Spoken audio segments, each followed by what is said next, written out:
안녕하세요. 제가 얼마 전에 유튜브에서 가장 최악의 아빠는 어떤 아빠라고 생각하느냐에 투표를 받는 것을 보았습니다. 궁금증에 댓글창을 열어보았던 제가 웃음이 빵 터지고 말았는데요. 우선 여러분은 어떤 아빠가 최악의 아빠라고 생각하세요? 가정적이지 못하거나 돈을 못 벌거나 손찌검을 하거나 기타 등등.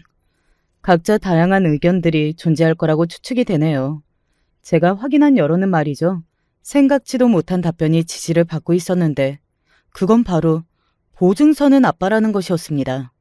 그 다음으로 바람 피우는 아빠가 공감을 많이 받고 있었고요. 와, 보증이라니 예상 못한 것이었는데 그 의견이 많은 공감을 얻고 있는 상황을 보고서 머리가 띵해지더니 입에선 기가 막힌 웃음이 계속 흘러나왔습니다. 이런 걸 보면 사람 사는 거 다 거기서 거기라는 소리가 왜 있는지 알겠구나. 단도직입적으로 말씀을 드려보자면 저희 아빠가 보증을 서주셨던 분입니다. 친형제처럼 지내시던 분을 위해서 보증을 서주셨었고요. 그때 어머니도 대체로 동의를 하셨다고 해요. 다른 사람도 아니고 석균 씨는 거의 가족이라고도 할 수 있는 사이잖아. 이런 순간에 외면을 할 수는 없지. 그러기에는 너무 어렵지. 당신이 보증을 서주겠다는 거, 그래서 나는 이해를 해. 나도 이런 순간이 올 거라고는 생각 못했고, 기분이 되게 이상한데, 솔직히 말을 해보자면, 이미 마음으로는 석균이 녀석한테 보증을 서주고도 남았어.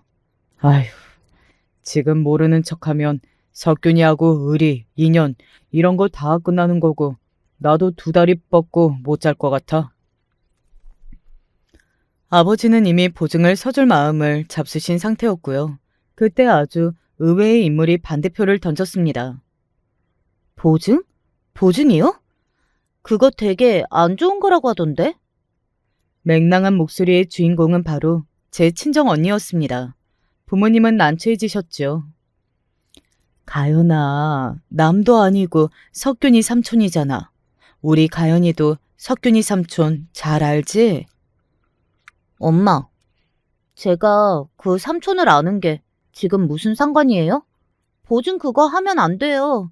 은행만 좋은 거라고 했어요. 아니, 그러니까 글쎄. 아휴, 그런 소리를 어디서 들은 거야? 모르는 사람이 바보인 거죠. 은행만 손해 안 보고 그거 진짜 이상한 것 같아요. 보증하면 안 돼요. 저는 싫어요. 이미 네 아버지가 석균이 삼촌 도와주려고 보증을 서주기로 결정을 다 해놨는데 가연이 네가 알지도 못하면서 그러면 못 써? 어린이가 애초에 뭘 한다고 말해 언니? 그런 거 아니야. 망하면 어떡할 거예요? 보증 그것 때문에 우리 집이 망하면 엄마가 책임질 수 있어요? 아버지가 해결할 수 있어요? 언니가 목소리를 높이며 떽떽거렸고 이제 어머니는 상대하기 골치 아프다는 듯 한숨을 내쉬며 외면에 들어가셨습니다. 아버지는 뭐 저런 게 다 있냐는 눈빛으로 황당하다는 표정을 지으신 채 당신의 장녀를 가만히 쳐다보고 계셨고요. 아무것도 몰랐던 저는 손가락이나 쏙쏙 빨고 있었던 때였습니다. 아버지는 그 보증을 서주셨고 그리 오래 지나지 않아서 그 친구분은 도망을 갔습니다. 잠적을 해버리셨던 건데요. 그 당시에는 제법 비일비재하였던 야반도주였습니다. 저희 부모님은 야반도주 수법에 넋놓고 당하셔서 하루아침에 망연자실해지셨고요. 두 분이 무어라 말씀을 하지 않으셔도 하늘이 무너질 것 같은 모습을 하고 계셨기 때문에 자식들이 모를 수가 없었습니다. 금세 다 눈치를 챘죠. 아버지의 손이 하염없이 덜덜 떨려왔고 깊은 후회와 원망과 배신감으로 물든 눈빛은 공허하고 무섭기만 했습니다. 어머니는 당신의 가슴을 치면서 원통한 울음과 한숨을 번갈아 쏟아내셨어요. 언니가 분에 찬 눈빛을 부모님을 향해 쏘았다는 대목의 압권입니다. 그러길래 제가 뭘 했어요? 그 말에 아주 모든 것들이 다 들어있었죠. 어린 자식의 말이라고 해서 들을 신용도 안 하고 무시한 것, 그리고 일이 이렇게 됐으니 죽기 살기로 수습하라는 압박까지. 언니의 짜증스러운 외침에는 다 담겨 있었습니다. 저는 소심하게 눈알만 굴리며 앞으로 저희 가족이 어떻게 되는 것인가를 고민하며 걱정하고 있을 뿐이었죠. 언니가 싸가지 없게 쏘아붙여도 차마 부모님이 반박하실 거리가 없었죠. 당장 머리를 쥐어받고 혼내고 싶은 것을 꾹 눌러 참으시는 게 보였습니다. 부글부글 끓는 속을 안고서 야반도주를 해버린 의리 없고 못난 인연을 찾아서 아버지는 사방팔방 다니기 시작하셨고 어머니는 아침부터 밤까지 혹은 새벽까지도 일을 다니셨습니다. 5식구가 살던 아담한 빌라를 떠나야 했던 것은 이미 오랜 일이었고 단칸방에 다닥다닥 붙어서 생활하며 잠을 청해야만 했습니다. 이제 와서 석균이 삼촌인지 뭔지를 찾으러 다니면 뭐래? 찾을 수 있는 게 맞기나 한가? 그 나쁜 사람 찾으러 다닐 시간에 돈이나 한 푼 더 버는 게 나을 텐데.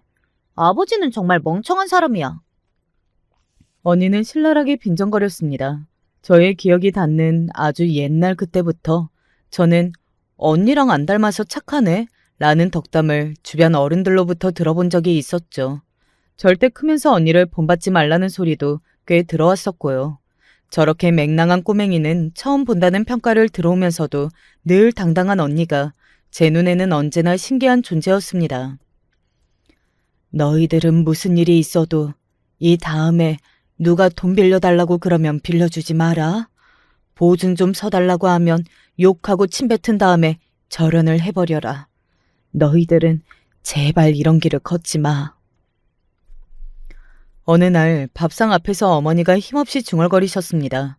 그날은 도망간 사람을 찾는 걸 포기하신 아버지가 일거리를 찾아 지방의 낯선 도시로 떠나신 지 이틀째가 되던 날이었습니다. 저는 얌전히 고개를 끄덕이는 것으로 그쳤으나 언니는 달랐습니다. 코웃음을 쳤거든요. 안 그래요? 저는 누구누구처럼 바보 천치가 아니거든요. 어쩜 저렇게 막무가내일까 싶었네요. 친자매인데도 저와는 정반대였어요. 언니와 다르게 저는 매사에 눈치가 보였습니다. 어떨 때는 숨도 크게 함부로 못 쉬었습니다. 좁은 단칸방 집에서 분위기를 살피고 가족들의 표정을 확인하면서 조용히 있는 게 저의 특기이자 습관이었습니다. 언니는 자기 멋대로 말하고 행동하였고요. 커갈수록 언니가 걱정이라고 다들 그렇게 말했습니다. 아주 제정신이 아니야. 왜 저렇게 못돼 처먹었을까? 매사에 자기 멋대로 굴지를 않나. 에휴, 저거 절대로 통제 안 돼. 주로 그렇게 말을 하면서 혀를 끌끌 차는 사람들은 친인척이었습니다. 저희 가족에게도 당연하게 친인척이 있었거든요. 크게 도움이 안 돼서 그랬죠. 도움은 안 되는 반면 간섭은 엄청 많이 해댔습니다. 저희 가족을 걱정하면서 떠드는 그만큼, 아니, 걱정하는 목소리의 100분의 1이라도 물질적으로 도와줬어도 참 좋았을 것입니다. 언니는 친척들을 신경 쓰고 친척들이 하는 소리를 듣는 것만큼 시간 낭비는 없다고 말하면서 철저히 무시했어요. 부모님이 잔소리를 하셔도 소용없었고요. 저는 언제나 깍두기 같은 존재였기 때문에 희미한 존재감을 발판 삼아서 조용히 지냈고요. 그 가운데 낀 인물이 바로 제 친정 오빠였습니다. 분명히 5식구라고 하였는데 그럼 언니 말고 저에게 또 형제가 있는지 궁금하셨죠? 네, 있어요. 오빠가 둘째입니다. 그리고 혼자 아들이라서 그나마 예쁨을 받았습니다. 친가 외가 모두 풍족한 것과는 거리가 있는 집안들이었고 각자가 지닌 사고방식은 그보다도 더욱 각박하였는데 명절이든 어느 때가 오면 아이들은 어른들로부터 용돈을 받기 마련이었으나 저희 집안들은 그런 게 거의 없었습니다. 다들 헛기침 한 번씩 하면서 모르쇠로 일관하면 그만이었죠. 어차피 이 집에서 저 집을 주고 나면 저 집에서도 이 집을 줘야 하니까 말짱 도루묵이니 아예 서로 챙겨주지 말자는 소리까지 대놓고 크게 나온 적이 있었고요. 각박하다 못해서 어딘가 치사했네요. 그래서 저도 그렇고 언니도 뭘 딱히 받아본 적이 없었는데요. 오빠만 예외였어요. 우리 손자 똥강아지 왔어. 어여 와라. 우리 똥강아지 주려고 할미가 맛있는 거 해놨다. 친가에 가면 따뜻한 손길부터 받는 주인공이 오빠였습니다. 저는 멀뚱하게 뒤를 따랐는데 언니는 신경질적으로 눈을 부라렸죠. 3남매가 나란히 같이 있는데 한 명만 챙김을 받는다는 건 정말 이상한 일이라고 언니는 주장하였어요. 저는 언니가 그런 소리를 제발 작게 말했으면 좋겠다는 바람으로 그럴 때마다 불안하게 주위를 두리번거렸답니다. 남연이 왔구나. 아이고 그래. 오느라 고생 많았지. 힘들지는 않았소? 남연이가 볼 때마다 인물이 훤하게 좋아지네. 엄마를 닮아서 그런가 보다. 외가에 가도 상황은 별반 다르지 않았습니다. 외할머니께서 흐뭇한 미소를 지으시며 그렇게 말씀을 하실 때마다 오빠의 바로 옆에 있던 저는 민망해져서 괜히 딴청을 부렸죠. 하지만 언니는 역시나 달랐습니다. 오빠는 누가 봐도 아버지 쪽을 닮았는데 도대체 무슨 소리를 하시는 거냐며 툴툴거렸거든요. 그렇게 되면 이제 모르는 척 딴청을 부리는 것은 외할머니의 몫이 되었고요. 언니는 싸움닭 기질이 원체 있었습니다.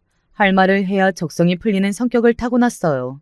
그리고 오빠는 혼자서 편애를 받는다는 사실을 즐기면서 내심 우쭐해하는 면모가 언제나 있어 왔고요. 점잔을 떠는 편이었다고 하면 정확하겠네요. 솔직히 말해서 저희 부모님도 아들을 가장 우선으로 쳐주셨습니다. 항상 아들은 어찌됐든 아들이니까 라는 생각을 하고 사시는 분들이었죠. 딸과는 다를 수밖에 없다고 여기셨어요. 오빠는 공부도 꽤 잘하였습니다. 중학교 때부터 성적을 좀 내더라고요. 가뜩이나 오빠는 편애를 받고 있었는데 공부까지 어느 정도 해버리니까 분위기가 어떻게 됐겠나요. 당연히 오빠에게로 더 기울었죠. 양가 할머니들께서는 오빠를 향해 집안의 희망이니 구세주이니 하는 소리까지 하셨습니다. 그럴 때마다 저는 오빠의 목에 힘이 들어가고 어깨가 으쓱해지는 모양을 볼 수 있었는데요. 우리 집에는 나밖에 없잖아. 오빠는 그런 소리라 하는 걸 제일로 좋아했었죠. 부모님도 나한테만 기대를 하시고 그러니까 결국 내가 해내야 하는 거야. 정말 고독하다. 아들인 내가 집안을 지탱해야 하는구나. 책임감이 정말 무겁네. 그런 혼잣말을 할 때면 세상에서 가장 우수에 찬 얼굴을 하였습니다. 부모님 앞에서 그렇게 굴기에는 민망하고 언니 앞에서 그랬다가는 죽고 남은 건 저였으므로 오빠는 제 앞에서 중압감에 시달리는 고독한 운명의 아들인 것처럼 말을 하는 걸 즐겨 했습니다. 저는 눈만 얌전히 꿈뻑이면서 모범적인 관객이 되어줬었죠. 계기가 어찌됐든 간에 오빠는 공부를 꽤 하였고 나름 모범생이었으나 언니는 반면 날라리라고 할 수 있었습니다. 학창시절의 머리 스타일부터 범상치 않았어요. 제가 초등학교를 졸업하기 전 겪었던 일화가 한 가지 있습니다. 당시 학급마다 머릿수가 바글바글했고 여자애들끼리 서로 노는 무리가 갈릴 수밖에 없었는데요. 저와 잘 지냈던 친구 2명이 어떤 무리와 평소에 사이가 좀 안 좋아서 신경전을 무효하게 벌여왔습니다. 그런데 제 친구 2명이 성격이 활발하고 목소리가 컸으며 저는 그렇지 못했어요. 한마디로 제가 만만해 보일 법했습니다. 4명이서 몰려다니는 그 무리가 어느 날 작정하고 저한테 시비를 걸어왔어요. 야, 거지, 너 이리 와봐. 거지 주제에 왜 건방지게 굴어? 앞으로 바닥만 보고 다녀? 알았어? 교실에서 쳐 웃지도 말고 우리가 있을 때는 복도에 지나다니지도 마. 이 거지야. 앞으로 쉬는 시간에 복도에서 마주치면 너는 한 대씩 우리한테 맞을 줄 알아? 얻어맞은 걸로 통행세 내고서 복도를 다니고 싶으면 그렇게 해보든가. 아주 유치했습니다. 하지만 그 당시에는 제가 흠집 몸을 떨 수밖에 없었죠. 친구 2명에게 이 사실을 알렸으나 둘 다 주춤거리면서 제가 처한 상황을 회피했습니다. 따지고 보면 자기들 때문에 저한테 불똥이 튄 상황이었는데 배신감을 느꼈고 너무 서러웠어요. 집에서는 눈치가 보이니까 집 앞에 나와서 울적하게 앉아 있었습니다. 한참을 그렇게 있었는데 귀가를 하던 언니가 저를 봤어요. 언니는 고등학생이었죠. 공부를 가장 열심히 해야 하는 시기였으나 언니는 공부와 별로 상관이 없어 보였습니다. 야, 너 무슨 일이야? 왜 죽을 상을 하고 있어? 그래서 저는 언니가 그렇게 물었을 때 저도 모르게 제가 겪은 일을 줄줄이 다 떠들고 말았습니다. 그러자 다음날 학교에 언니가 찾아왔습니다. 저를 괴롭힌 4명을 색출해냈고요. 너희들 잘 들어라. 나는 나보다 훨씬 어린 꼬맹이들 상대로도 진심으로 싸우는 치사하게 미친년이야. 알겠어? 한 번만 더 내 동생 괴롭히다가 걸리면 그때는 진짜 죽는다. 가만히 안 둘 거야. 너희들 전부 학교 못 다니게 만들어줄게. 다들 오줌을 지릴 기세였죠. 단번에 해결에 나서준 언니에게 저는 감동하였어요. 그런데 4명 중 1명이 되게 부잣집이었던 거예요. 부모가 유난스러웠고요. 그 애의 모친이 학교에 와서 저한테 삿대질하고 쌍욕하고 난리가 났습니다. 선생님은 저에게 부모님을 모셔오라고 했고요. 상황이 커진 것에 저는 엉엉 울면서 언니에게 말했습니다. 하지만 언니는 생각이 다 있었습니다. 그 애의 친언니가 근처 중학교 2학년이었던 건데요. 언니가 그 중학교에 찾아갔어요. 껌 짝짝 씹으면서 교문 앞에서 침을 퇴 뱉었고요. 심지어 혼자 간 게 아니고 8명이랬나? 되게 많이 갔습니다.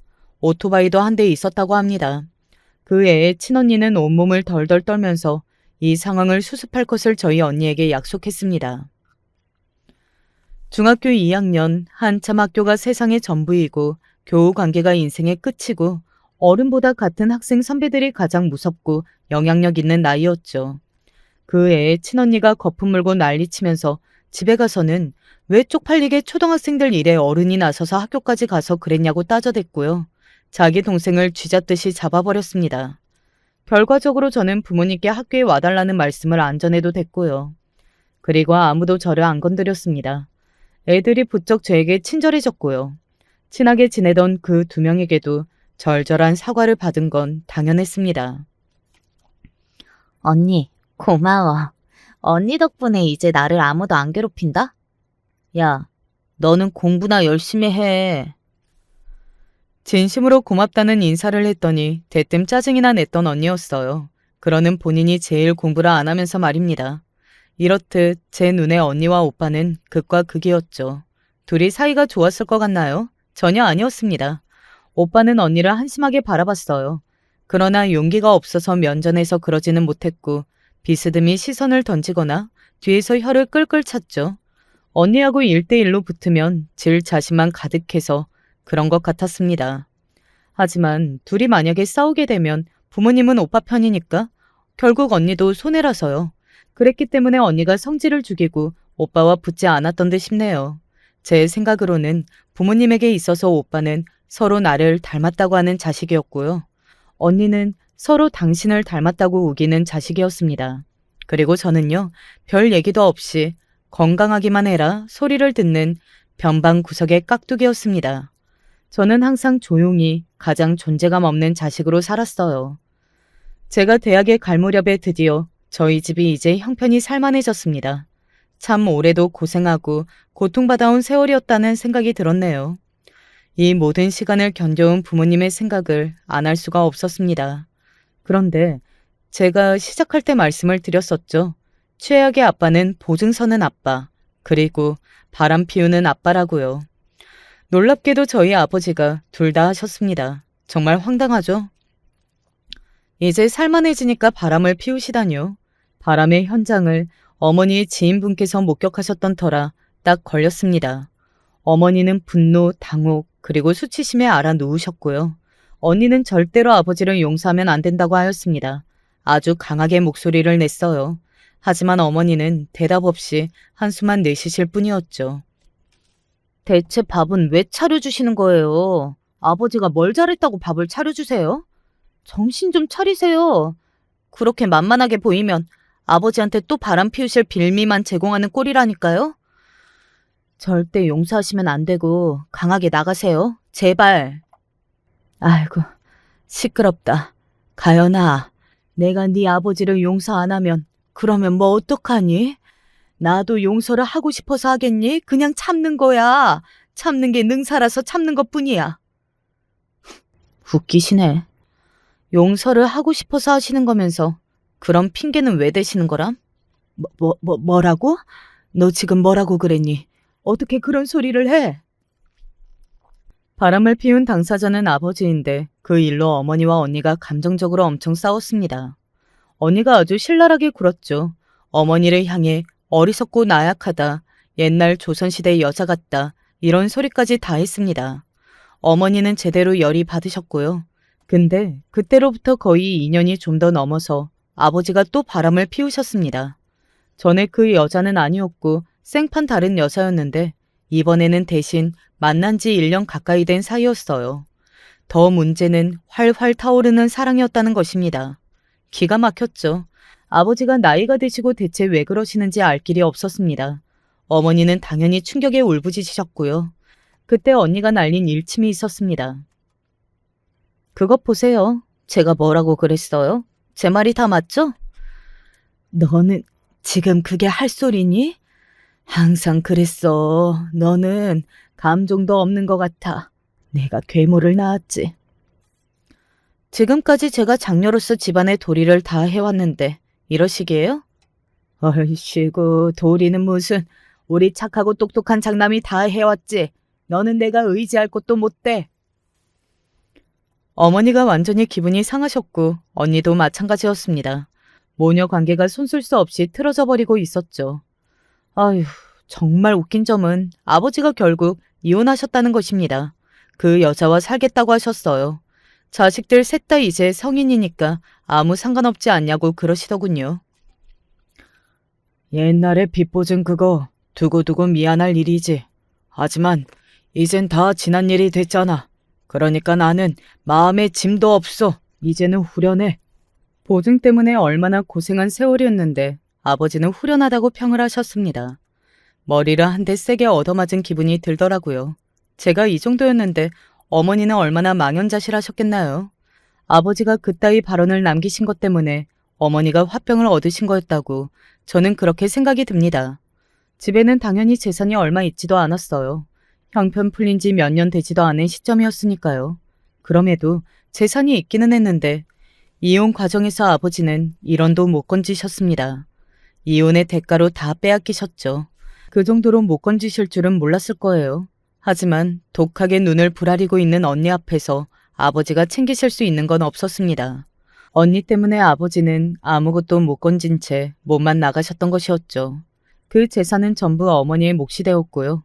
그러니 어머니의 입장에서는 언니 덕분에 뭐라도 건지고 이혼을 해내신 것이었습니다. 하지만 어머니는 오빠 생각뿐이었죠. 우리 남연이 장가 보낼 때 빈손은 아니게 돼서 그게 참 다행이네. 이제 아버지가 안 계셔서 그런지 어머니는 오빠에게 기대하고 의지하고 싶어 하셨습니다. 우리 장남, 우리 아들이 최고라고 하셨고요. 저는 그게 익숙하기도 했기 때문에 속으로만 씁쓸했을 뿐 별다른 생각이 들지는 않았습니다. 하지만 언니는 속에 담아온 서러움이 있었나 보더라고요.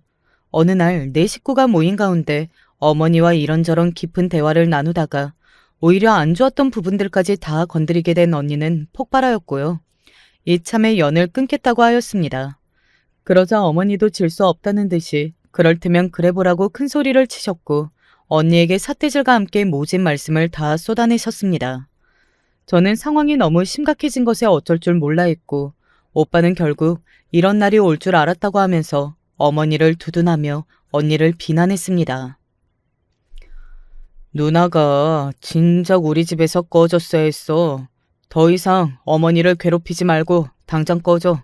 아무도 누나를 필요로 한 적이 없으니까. 뭐야?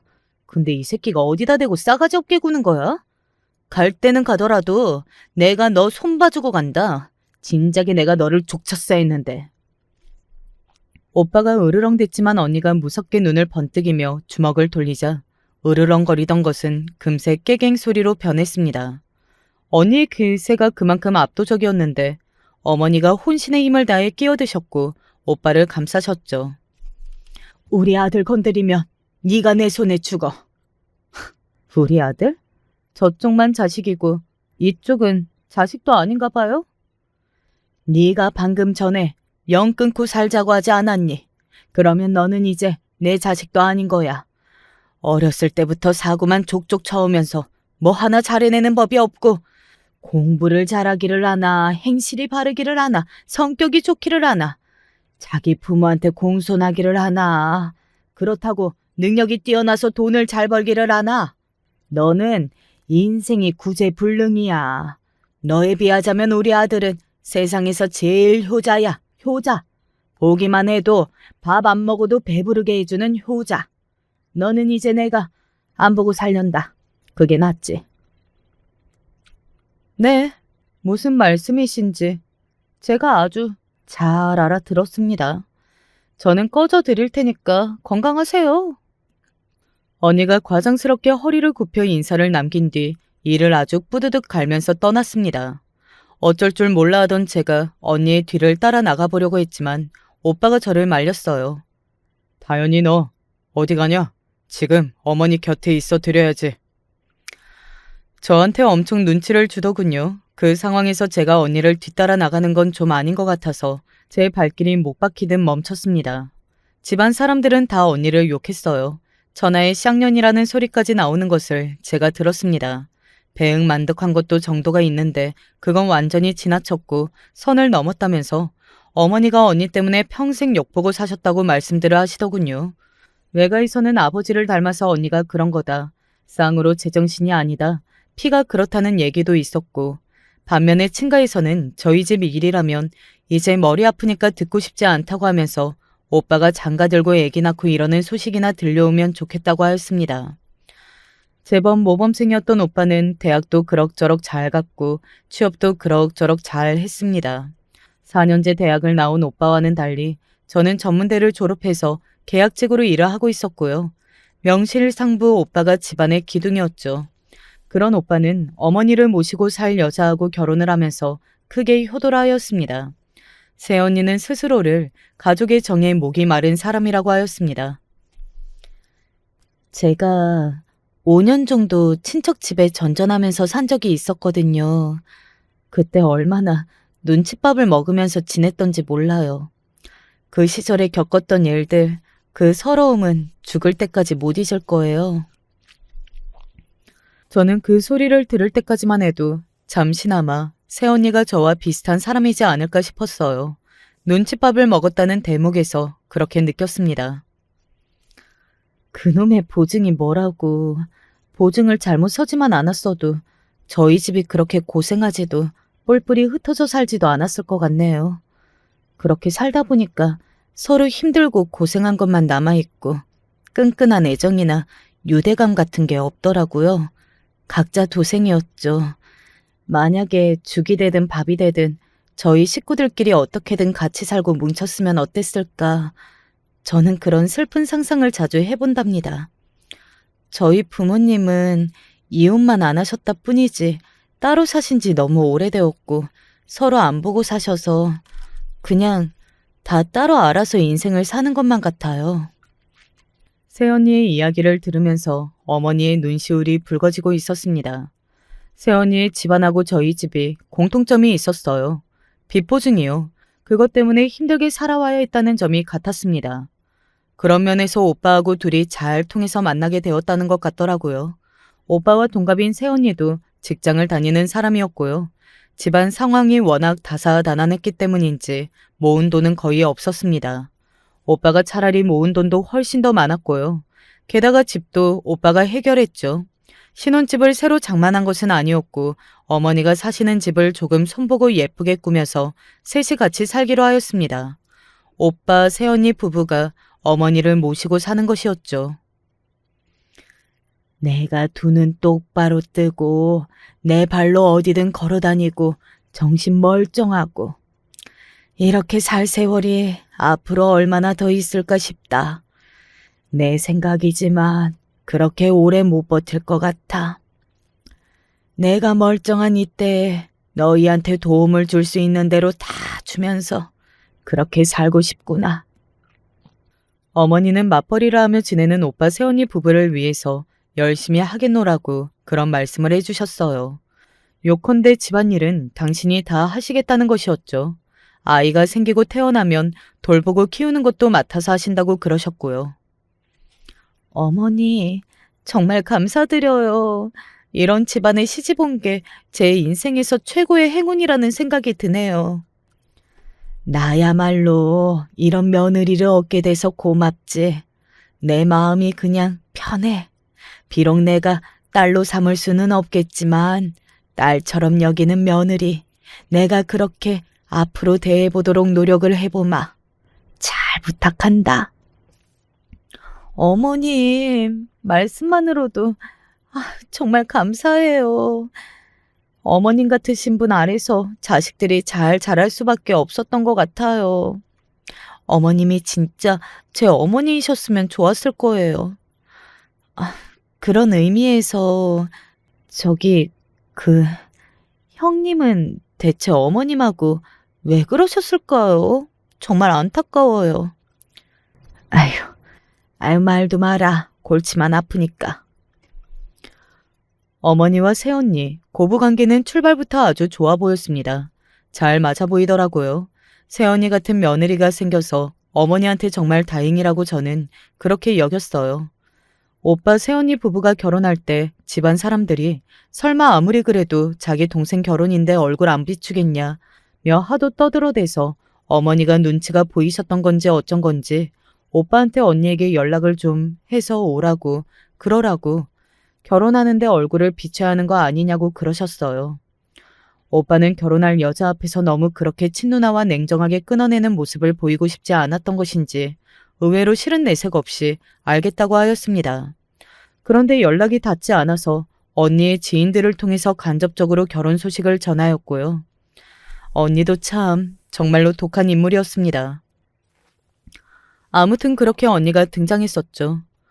혹시 언니가 소란이라도 피우는 건 아닐까 싶었으나 그런 일은 없었습니다. 너무 조용하다 못해 고요해서 오히려 더 신경 쓰일 정도였네요. 그리고 어머니하고 한마디도 안 했어요. 어머니는 괘씸해 죽겠다는 기색을 하고 계셨고요. 단촐했던 결혼식이 끝난 후에는 언니가 오빠하고 대판 싸웠습니다. 똥 씹은 표정을 하고 있는 건 너무한 거 아니냐고 오빠가 소심하게 투덜댔는데 그걸 그냥 넘기지 않은 언니가 와준 것만으로도 고맙게 알라면서 호통을 쳤고요. 자존심이 상한 오빠가 거기에다 대고 한마디 받아쳤다가 상황이 커져버렸죠. 되로 주고 말로 받는 것, 언니를 건드리면 그렇게 된다는 교훈을 오빠는 아직 머리에 안 새겨둔 모양이었습니다. 모든 사람이 달려와서 언니를 말렸고요. 어머니는 속 터져 죽겠다며 주저앉으셨고 새언니 또한 화가 나서 언니에게 따졌습니다. 하지만 그건 범 앞에 하룻강아지였어요. 너 지금 나한테 큰 소리 친 거니? 어디서 멋대로 눈가를 그렇게 떠? 네? 아니, 그게 아니고요. 새언니는 금세 꼬리를 말고 눈을 내리깔았습니다. 오빠는 미칠 노릇이었죠. 그렇게 모두의 거센 비난의 세례를 받으며 언니는 퇴장해야만 했습니다. 혼자 돌아서는 그 뒷모습에 대고 모두가 혀를 끌끌 차면서 상종을 하지 말아야 한다며 욕을 날렸어요. 바람을 피웠고 그래서 결혼식에 초대도 못 받은 아버지보다 어떻게 된 게 언니가 욕을 더 먹고 있었네요. 아무튼 결혼식 때 그런 일이 있었고 새언니는 어머니께 딸처럼 굴겠다고 했고 어머니는 새언니에게 딸처럼 대하겠다고 했는데 그 대화 속에서 저희 언니라는 사실상 호적에서 파인 존재가 배경에 자리하고 있었죠. 저는 일자리 제안을 받아서 멀리 다른 도시로 가게 됐어요. 정규직이었기 때문에 제 입장에선 기회를 놓치기 아까웠기에 낯선 곳에 간다는 선택지를 골라버렸습니다. 기숙사 제공이 되었고요. 여기가 결혼 전까지 일하면서 돈 모으기 딱이라며 그런 소리를 떠드는 여직원들과 같이 생활하게 됐습니다. 저는 성격이 명랑하지 못해서 어색할 따름이었죠. 하지만 시간이 지나면서 새로운 생활과 분위기에 적응을 했습니다. 그러다 보니까 제가 집에 자주 올라가 보질 못했어요. 일주일에 한 번 정도 문자를 주고받았고 전화는 한 달에 한 번 정도 그렇게 어머니와 연락을 하면서 지내기 시작했었죠. 새언니하고도 문자를 종종 주고받았습니다. 원래 여자들끼리 어울려 지내면 장땡이에요. 그러니까 남자는 빼버립시다. 새언니는 제가 오빠하고 연락할 필요가 없다고 하였습니다. 어차피 제가 오빠하고 살갑게 연락하는 사이도 아니었기에 그래서 새언니한테 아무 소리 안 했네요. 시간이 지날수록 저는 어머니의 근황을 당신의 입으로 직접 듣기보다 새언니를 통해서 듣게 되었습니다. 매일매일 똑같고 그래서 지루할 정도로 평화로운 일상이라는 표현을 새언니는 자주 썼죠. 저는 그런 줄로만 믿었습니다. 어머니 생신, 명절 뭐 이런 때만 갔으니까요. 아무 생각도 의심도 안 들었어요. 그런데 문득 시간이 지나면서 어머니의 안색이 어두워진 것 같다고 느끼기는 했습니다. 제가 걱정스레 어머니를 쳐다본다는 걸 안 새언니가 저한테 와서 이렇게 말을 하였어요. 어머님이 나이 잡수셔서 그런 것 뿐이에요. 얼굴빛이 안 좋다느니 이런 소리 나오면 어머님이 자존심 상해하시고 되게 싫어하시거든요. 그래서 모르는 척 해드리는 게 제 일이에요. 아예 얘기를 안 꺼내는 게 좋죠. 어머니를 모시고 살아온 새언니가 하는 이야기인데 그 앞에서 저의 고개가 안 끄덕일 이유가 없었습니다. 또한 어머니의 곁에는 효자 오빠가 있는데 뭐가 문제일까 싶었네요. 언니의 공백은 새언니가 채워드리고 있었으니 혹시 아버지 때문에 화병 걸리신 게 오래가는 탓이 아닐까? 이렇게 어머니의 상태를 저는 멋대로 추측하고 있었습니다. 그런데 어느 날 어머니한테 이런 문자가 왔었어요. 다연아, 네 언니랑 연락 안 하고 사는 거 맞지? 갑자기 웬 언니 이야기인가 싶었네요. 네, 맞아요. 당연하죠. 그래, 그래야지. 알았어. 저는 서둘러 답장을 보냈고 그걸로 끝이었습니다. 저는 어머니가 아직도 언니를 그렇게 미워하시는 건가 싶었죠. 그로부터 오래 지나지 않았을 때 제가 회사 사정으로 갑자기 휴가를 쓰게 되었고 여유가 생겼으니 모처럼 집에 올라가 볼까 싶었어요. 어머니가 좋아하시는 과일하고 오빠 새언니한테 줄 요즘 인기라는 와인 한 병을 매장에서 추천받았다가 사서 갔었네요. 시간이 지나도 아직 이세 소식이 없는 오빠 새언니 부부가 와인을 마시면서 분위기 좀 잡았으면 좋겠다는 이런 생각이나 기껏 하면서 도착을 했습니다. 어차피 집에는 어머니만 계실 테고 도착해서 있다가 새언니한테 연락해도 안 늦는다는 심산이었죠. 그래서 연락 안 하고 별 생각 없이 가버렸던 것이었는데 그 덕에 놀라운 광경을 보게 될 줄은 상상도 못했습니다. 도대체가 진짜 몇 번을 더 말해야 알아쳐 먹으실 거예요? 새언니가 짜증을 내다 못해서 거의 비명을 지르고 있었어요. 어머니만 계신 줄 알고 도어락을 비밀번호를 열고 들어갔던 제가 얼어붙었습니다. 새언니의 목소리가 하도 커서 제가 도착한 소리는 묻혀버렸죠. 이건 따로 삶아야 하는 거라고 2번, 3번 말을 해도 모르세요? 치매세요? 전에 있던 거랑 다르게 생겨서 내가 헷갈리는 바람에. 뭐가 헷갈린다는 거예요? 대체 뭐가? 치매 왔으면 더 민폐 끼치기 전에 제발 자기 발로 요양원에 좀 들어가세요. 양심도 더럽게 없네. 눈치도 없고. 재산이나 있는 거 빨리 주고 좀 꺼지시지? 그러면 좋을 텐데. 신경질 나. 저는 제가 꿈이라도 꾸는 줄 알았습니다. 싹싹하고 명랑하기만 했던 새언니가 어머니 앞에서 악마 같은 얼굴을 하며 온갖 인상을 다 찌푸린 채로 삿대질까지 하고 있었습니다. 어머니는 옷감을 손에 꼭 쥐신 채로 고개를 힘없이 떨구고 계셨죠. 어머니, 저 왔어요. 그리고 새언니, 이게 무슨 상황이에요? 제가 걸음을 옮기며 떨리는 목소리를 냈습니다. 그러자 경악에 찬 두 얼굴들이 동시에 저를 바라봤습니다. 어머니는 당혹과 난감함이 뒤섞인 모습이었고 새언니는 어처구니가 없다는 표정이었습니다. 어머, 아가씨가 웬일이세요? 이 시간에 연락도 없이? 갑자기 휴가를 쓰게 돼서요. 한번 와봤어요. 그런데 방금 무슨 상황이에요? 어머님도 너무하시죠. 맨날 똑같은 실수를 하고 또 하고. 저도 웬만하면 꾹 참고 넘기겠는데 오늘처럼 너무 심하게 구시면 저도 사람인지라 화가 나기는 하네요. 아가씨한테 이런 모습 보여드려서 미안해요. 새언니가 태연하게 말을 했습니다. 저는 찝찝함을 아는 채로 이걸 어째야 하나 싶어서 어머니를 바라봤어요. 그러자 어머니가 새언니의 말에 수긍을 하듯 미약하게 고개를 끄덕이시는 게 아니겠어요. 제 속만 답답해졌습니다. 어머니가 직접 보고 고르시는 과일을 사드리고 싶다는 핑계를 대충 대고서 어머니를 모시고 일단은 나왔습니다. 그러자 새언니가 묘한 눈길로 끝까지 저를 바라봤던 게 잊혀지지 않았어요. 집 근처 카페로 가서 이게 대체 어떻게 된 일이냐며 어머니께 여쭈었죠. 그러자 어머니가 별일 아니라고 하면서 그냥 한숨이나 내쉬시는 겁니다. 그런데 어머니의 모습에서 생기가 하나도 안 보이는 게 제 심장을 철렁 내려앉게 만들었어요. 너무 기력이 없으신 것 같다고 했더니 어머니가 쓴웃음을 지으며 이렇게 말씀하셨고요. 그러니까 내가 네 아버지한테도 버림을 받았겠지. 딴 여자한테 남편이나 빼앗기고 내가 다 못나서 그런 거겠지. 네? 어머니, 그런 생각은 왜 하게 되셨어요? 기가 막혀서 저답지 않게 어머니한테 캐물었습니다. 그러자 어머니가 망설이시다가 새언니한테 항상 그런 소리를 들어왔다고 하시는 거예요. 이제 보니 어머니라는 인물 자체가 한껏 주눅들어 계시는 것이 제 눈에 보였습니다. 한참 더 어머니하고 시간을 보내다가 심란하게 집으로 돌아가 봤어요. 그랬더니 오빠가 일찍 퇴근해서 와 있더라고요. 그리고 새언니가 의기양양한 눈초리로 저희 모녀를 쳐다봤고요. 야, 너는 미리미리 연락 좀 하고 다녀라. 왜 불쑥 찾아오고 그래? 앞으로는 그러지 마.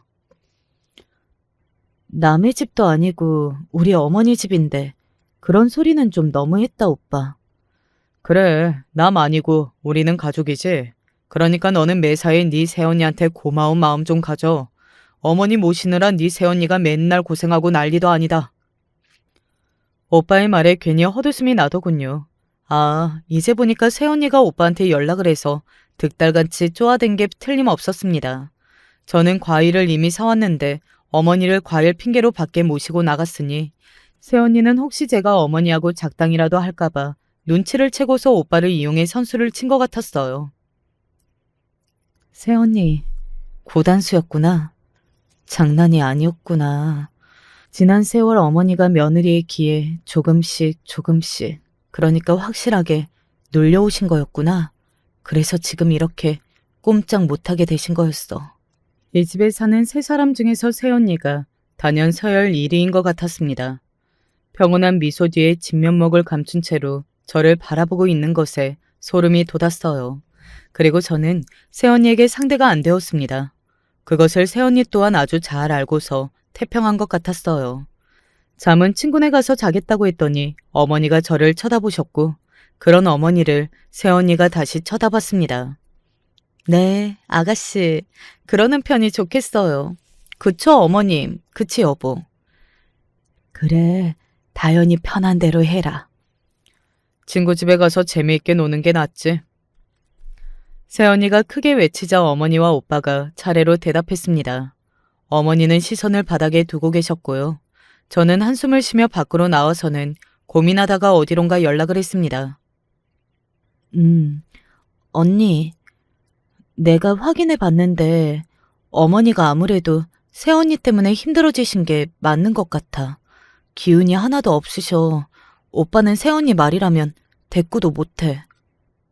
뭐? 좀 더 자세히 말해봐.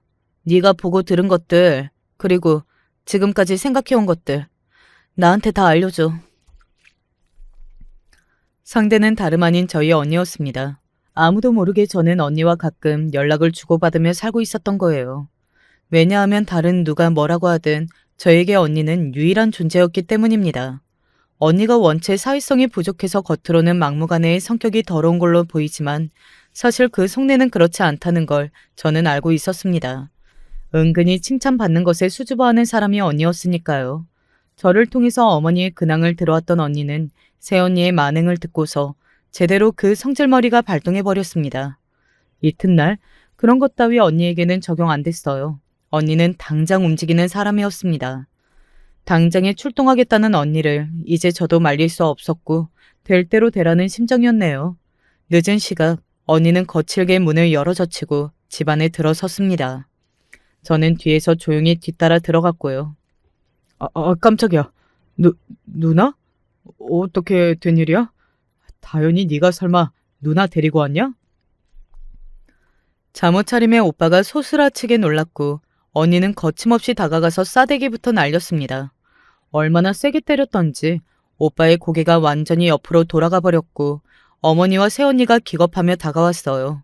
그러자 언니는 새언니의 머리채를 잡아 흔들었죠. 형님, 갑자기 나타나셔서 이게 뭐 하는 짓이에요? 야, 네가 뭔데 우리 어머니한테 함부로 굴어? 뭐, 치매? 요양원? 재산이나 주고 꺼지라고? 감히 그딴 개소리를 짓거려? 너 오늘 내 손에 죽었다. 어머님하고 사이도 안 좋으시잖아요. 절연했잖아요. 근데 왜 이러세요? 그렇다고 해서 니까짓게 아무렇게나 구는 걸 용납할 수 있는 건 아니거든? 어머님, 좀 말려보세요. 이거 다 오해잖아요. 그리고 당신, 지금 뭘 가만히 있는 거야? 이러다 나 진짜 머리털 다 뽑히겠어. 새언니가 처절하게 비명을 질렀으나 언니는 가차 없었습니다. 완전히 압도적이라서 새언니는 상대도 안 됐어요. 발을 허우적거리는 게 전부였어요. 오빠는 언니가 무서워서 적극적으로 말리지도 못했고요. 새언니는 어머니를 향해 얼른 오해를 풀어달라고 계속 외쳤죠. 그러자 어머니는 새언니를 보며 오히려 다른 말씀을 하셨습니다. 네가 나한테 항상 그랬지. 내가 못나서 남편한테도 버림받고 큰딸하고도 척을 친 거라고. 그런 소리를 맨날 들으니까 사람이 참 작아지더라. 그리고 사사건건 네가 트집을 잡으며 오만 잔소리를 날려대고 매사에 내 탓을 하니까 모든 게 내 잘못이고 나는 이런 것 하나 제대로 못하는 여자 같아서 시간이 지날수록 움츠러들더라. 그렇게 되더라. 내가 믿고 의지해온 아들조차 시어머니 모시고 사는 젊은 며느리 찾아보기 힘들다. 복 받으신 거니까 무조건 고마워하며 사셔라. 이런 말만 앵무새처럼 해대니까 나는 점점 설 자리가 없어졌어. 얼마나 매일매일이 무기력하고 우울하던지 내가 그렇게 될수록 너는 기세 등등해졌고 이미 잘못된 길을 한참 지나온 것을 나도 알았으나 알았다고 해서 바뀔 게 없으니까 어찌할 바를 몰랐어. 어머니가 고든 눈빛으로 힘을 주어 말씀하셨으나 덜덜 떨리는 손이 그간의 고생과 많이 약해진 심신을 대변하고 있었습니다. 그런데 다연이가 내 말을 들어주고 큰딸 가연이가 나를 위해 나서주는 걸 보니까 내가 정신이 번쩍 든다. 이 못된 거사. 어머니의 외침에 새언니는 얼이 빠져버렸습니다. 그리고 저희 언니는 대미를 장식하듯 새언니를 발로 차서 거실 바닥에 나둥그러지게 만들고는 후련하다는 듯이 피식 웃었어요. 저는 슬그머니 어머니의 곁으로 가서 부축을 해드렸고요. 엉망이 된 몰골로 저희 세 사람을 살피는 새언니의 눈길이 불안해 보였습니다. 오빠는 엉거주춤 대충 사과로 상황을 수습하려고 하다가 언니에게 또 혼이 났고요. 새언니에게 가세를 내서 어머니를 더욱 고립시키고 그래서 여차하면 빨리 요양원 같은 데로 보내버리자고 했던 오빠가 정말로 못나 보였습니다. 언니는 지체하는 사람이 아니었죠. 두 사람을 보고 당장 나가라고 하였어요. 이 바람에 어딜 가냐면서 오빠 새언니 부부는 경악했으나 언니는 눈 하나 깜짝 안 했습니다. 여기 우리 어머니 명의로 된 집이거든? 너희들 집도 아닌데 왜 이렇게 당당해? 그간 착각 속에서 살아왔나 봐. 꼴 보기 싫으니까 당장 꺼져. 보로령에 놀란 두 사람이 도망치듯 나가버렸고요. 남겨진 세 모녀가 서로를 바라보았습니다. 그리고 저는 제가 한 걸음 물러나줘야 할 때라는 걸 직감하고는 어머니와 언니를 소파에 앉히고는 천천히 따뜻한 차를 끓이러 걸음을 옮겼습니다. 어머니와 언니는 한참이나 서로 조용한 목소리로 대화를 나누었죠. 그 끝은 눈물이었습니다. 제가 끓여낸 차보다도 훨씬 더 따뜻한 눈물이었을 거예요. 눈물로 화해한 두 사람이었습니다. 그리고 어머니는 그 자리에서 솔직하게 그동안의 속내를 밝히셨는데요. 날카롭게 말을 하는 언니의 태도가 줄곧 야속하기는 했으나 사실 그 말들이 다 틀린 소리가 아니었다는 것에 항상 자존심이 상했던 거라고 하셨어요. 새언니와 살면서 점점 더 주눅이 들어가고 외로울수록 언니 생각이 많이 나셨다고 했습니다. 언니와 계속 연락을 이어왔던 저를 어머니가 개운한 얼굴로 칭찬해 주셨네요. 그 후로 많은 게 바뀌었어요. 오빠 새언니 부부는 우선 단기 월세부터 구해서 나갔죠. 월세가 단기 계약이니까 이거 계약 기간 끝나기 전에 화 풀고 연락 주세요. 네? 오빠가 그런 소리를 남겼다는 것 자체가 아직 반성을 덜한 모양이었습니다. 새언니는 저희 언니가 너무 무서웠던 것인지 아직 충격과 공포가 가시지 않는 기색으로 조용히 짐만 싸서 나갔을 뿐이었고요. 그리고 어머니는 그 집을 언니와 저에게 공동 명의로 넘겨주셨어요. 사시는 건 여전히 그곳에 사셨지만요. 저희 자매가 자주 들락날락거려서 오빠하고 새언니는 방문조차 조심스럽게 됐습니다. 나이가 드신 어머니는 이제 가식 없고 뭐든 시원하게 해결을 해버리는 언니의 성격이 너무 마음에 든다고 하셨죠. 바람이 난 상대와 재혼을 하셨던 아버지는 결국 이혼을 또 하셨는데요. 어머니한테 다시 받아달라고 찾아오셨다가 언니에게 혼쭐이 나셨습니다. 그러니 언니가 아주 든든한 존재였네요. 오빠 새언니 부부는 자꾸 이혼을 하느니 마느니 하는 이야기가 들려옵니다. 언니는 장녀 역할을 잘 해내고 있고 저는 제 밥벌이를 가장 잘하고 있으니 옛날의 모습들과는 전부 딴판이네요. 이래서 길고 짧은 건 대봐야 하는 법이라고 하나 봅니다. 안녕하세요. 저는 인생을 살아오는 동안 늘 고지식한 생각을 갖고 있었고 규칙대로만 하면 살만할 것이라고 믿었습니다.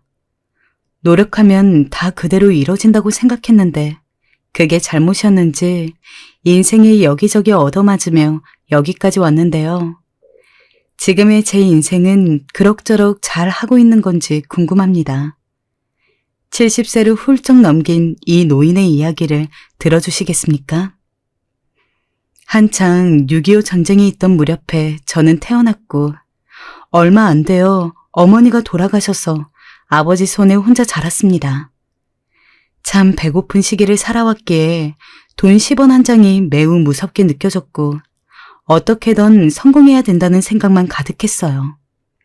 워낙 제가 그런 가파른 인생길을 살다 보니 나중에 가정을 이루어서 아이들을 낳고 키울 때에도 그게 그대로 되물림 되더군요. 저는 다소 무뚝뚝한 성격이었고 아내와 결혼할 때에도 요즘 같은 연애 결혼이 아닌 선을 봐야 했기에 서로에게 큰 정은 없었습니다. 이제 겨우 살만하다고 생각하고 본격적으로 뭐 좀 해보려고 하는데 그걸 비웃기라도 하듯 어두운 그림자가 스며들더군요. 지방 출장에 나가 있던 중 청척병력 같은 소리를 듣게 되었습니다. 자네, 어딘가? 옥자가 이렇게 갔는데 당장 빨리 오게나.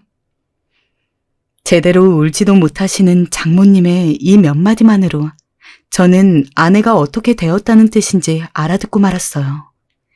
그게 건강한 편은 아니었지만 2살 터울, 1살 터울로 아이를 낳다 보니 점점 체력이 심히 저하되었던 것 같고 지병이 악화된 것이었죠. 아내는 큰아들이 국민학교에 가는 것도 보지 못한 채 우리의 곁을 떠났어요. 결국 제가 애들 셋을 데리고 시골로 내려가서 키우게 되었는데요. 당시 남자 혼자서 살림도 하고 돈도 벌어야 하고 아이들 교육도 시킨다는 것은 보통 일이 아니었어요. 마음 같아선 아이들에게 잘해주고 싶었지만 워낙 고생도 많이 하면서 살아왔던 저에게 이렇게 또 모진 삶이 시작되다 보니 제가 봐도 저는 점점 더 사나운 성격이 되었던 것 같습니다. 저는 애들이 공부를 잘하길 바랬어요. 애들아, 공부를 잘해야 좋은 대학에 가고 그래야 니들 인생도 피는 거야. 그러니 싫어도 공부해야 한다. 아버지, 나는 하기 싫은데. 조용히 하고 당장 연필 들어. 당시 애들은 그럭저럭 공부를 무난하게 하는 편이긴 했지만 그렇다고 썩 잘하는 편도 아니었어요. 그래서 매번 80점 이상 넘겨오지 않는다면 매를 때리겠다고 혹독하게 아이들을 잡았었는데요. 아이씨, 공부하기 싫단 말이에요. 왜 자꾸 하라고 해요? 라고 말하는 아이들에겐 더 가차 없었어요. 제가 이러니 방에서 둘째와 셋째는 잔뜩 겁먹은 눈으로 저를 보며 바들바들 떨고 있고 저는 이리 뛰고 저리 뛰는 큰아들에게 매질을 하곤 했습니다. 아들은 공포에 질려 거의 신소리를 내며 울어댔어요. 게다가 저는 시험지를 들고 종일 밖에서 벌을 서게 하기도 했습니다. 지금 생각하면 가슴이 너무도 아픈데 말입니다.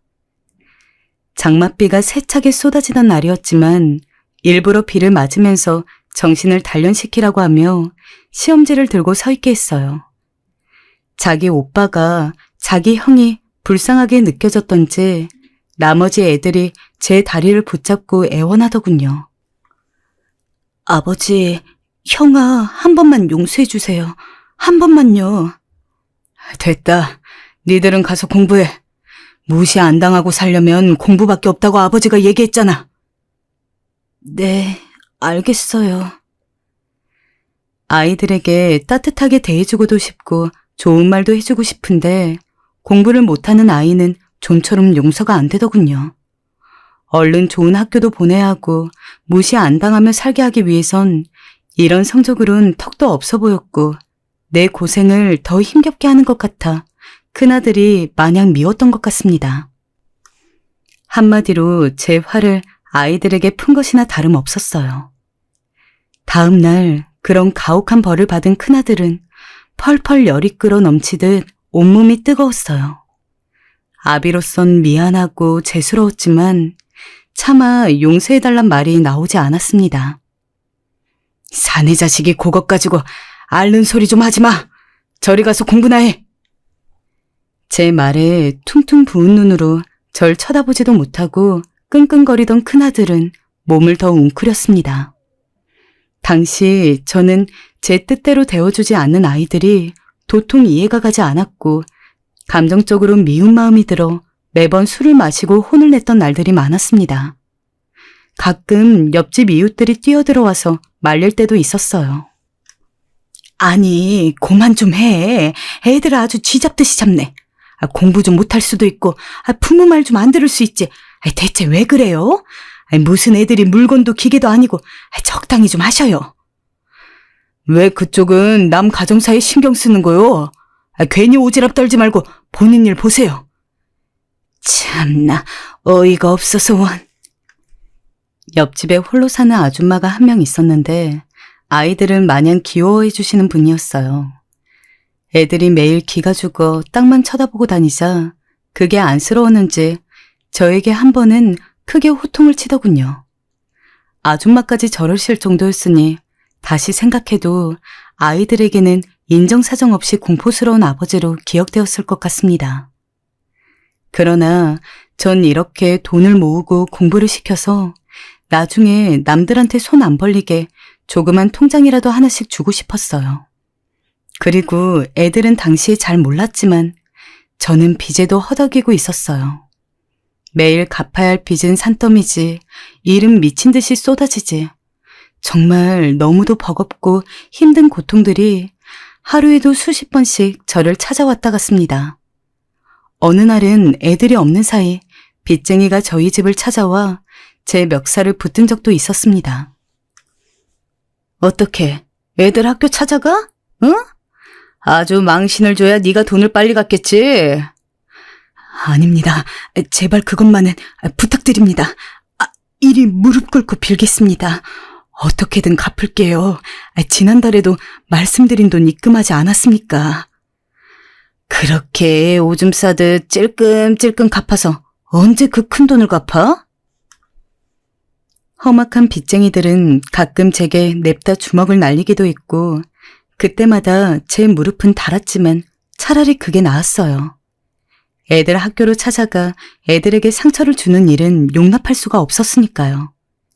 그래서 빚쟁이들에겐 마음이 풀릴 때까지 빌고 또 빌었고 궁지에 몰린 심정으로 일을 해나가야 했습니다. 그러다 보니 저도 제정신이 아니었고 아이들에게 이런 가난을 대물림해주기 싫어서 저처럼 살지 않길 바래서 더 화를 내고 더 억척스럽게 굴었어요. 다행히 미친 듯이 일만 하며 살다 보니 어느새 빚도 갚아졌고 제 나름의 계획대로 되고 있었고 그러던 사이에 큰아들은 어렵게 대학에 들어갔습니다. 뒤이어 둘째 아들과 막내딸까지 순조롭게 진행이 되었어요. 동네 사람들은 남자 혼자서 애들 셋을 저렇게 키워냈다고 대단하다는 소리도 해주었고요. 그런데 아이들은 그렇게 생각하지 않았나 봅니다. 이때부터 제 인생은 돌이킬 수 없는 길로 빠지게 되었던 것 같아요.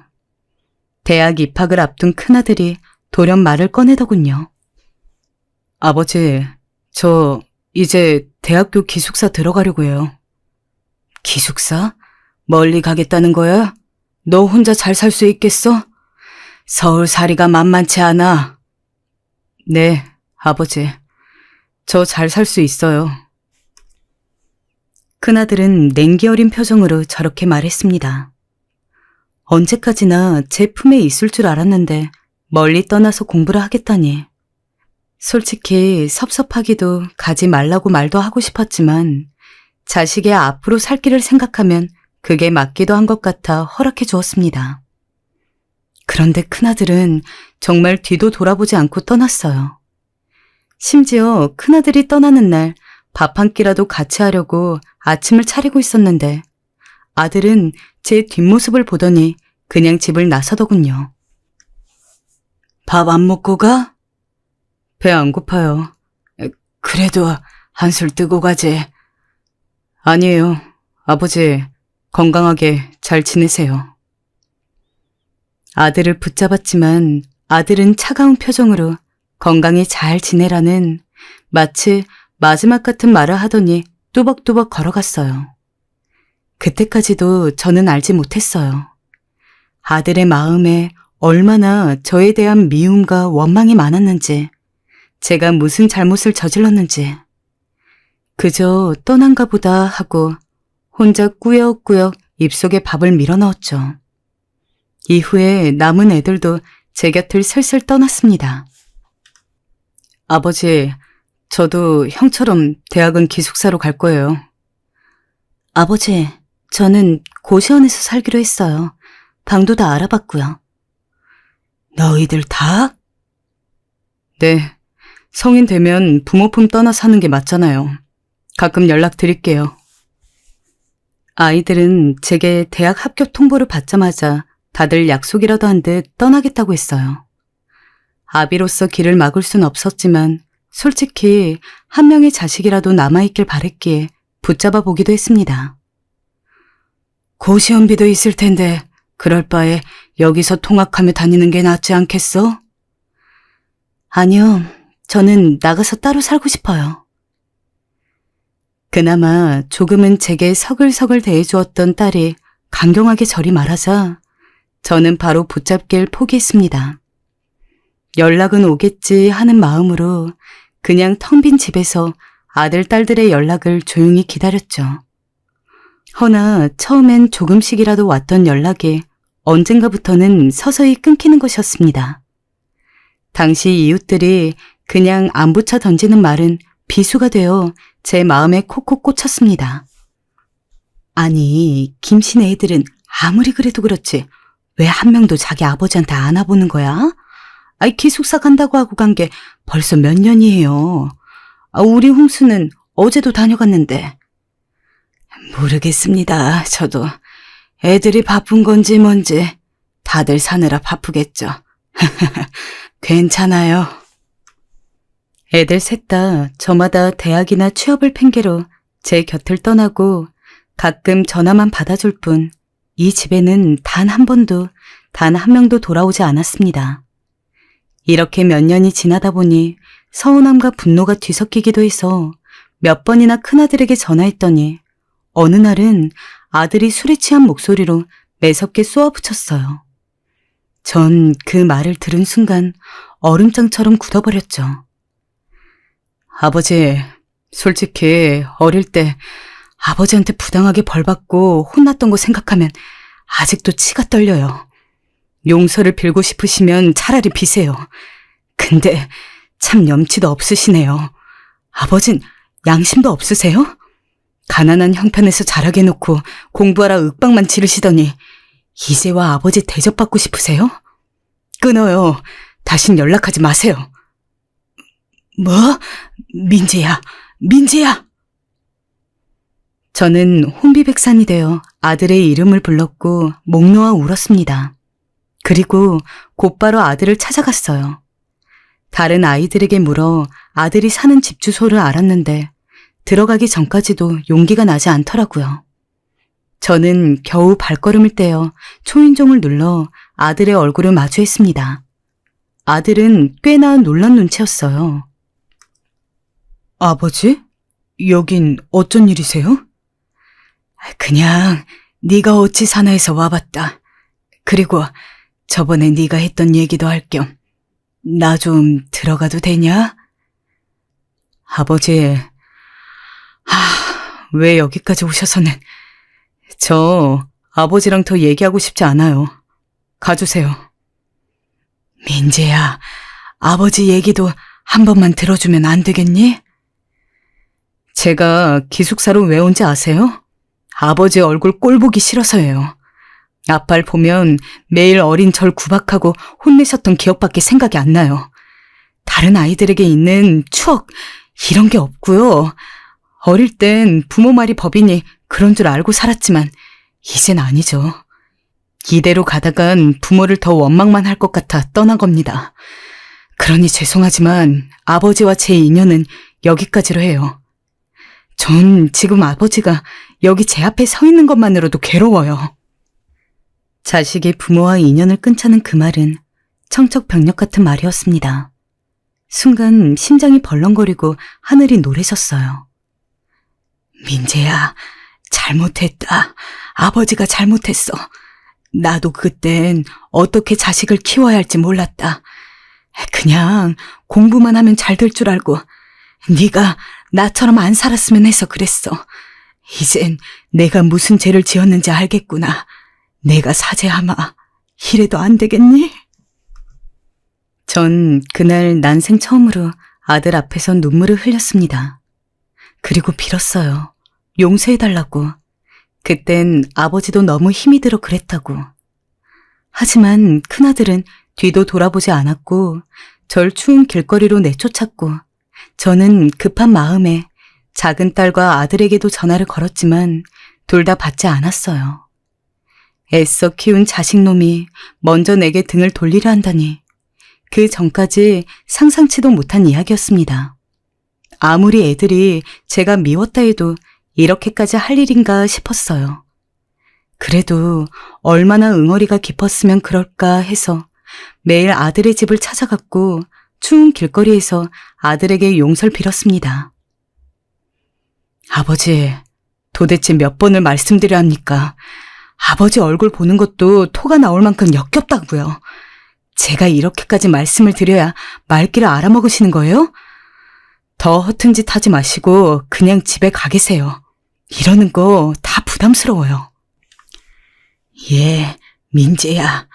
어린 네가 나 때문에 얼마나 고통스럽고 힘들었겠니. 말도 못하고 얼마나 혼자 끙끙 앓았겠어. 나도 길거리에 널 내쫓아 벌새웠던 걸 생각하면 믿기지 않겠지만 똑같이 마음이 아프단다. 그래도 아버지가 일이 찾아와 빌잖니. 그저 내가 무식했다고 방법을 몰랐다고 생각해 줄 순 없겠니? 사람들이 오가는 길거리에서 자식에게 머리를 조아리고 용서를 비는 심정. 여러분은 상상이 가시나요?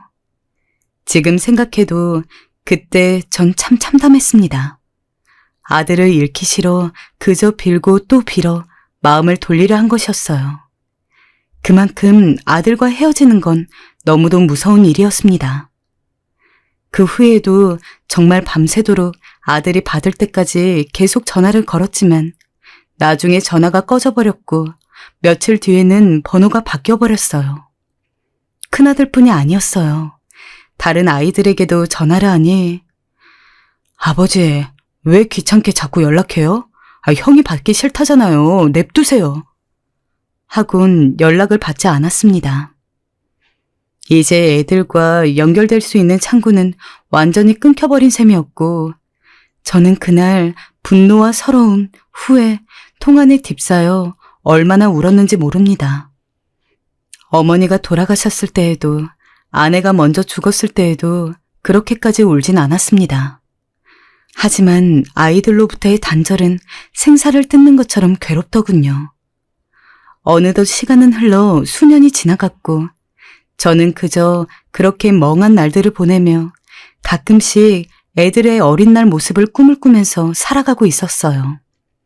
어쩜 이렇게 내 신세가 촬영한 건지 이제는 화도 나지 않던 차에 오후쯤 낯선 번호로 전화가 걸려왔습니다.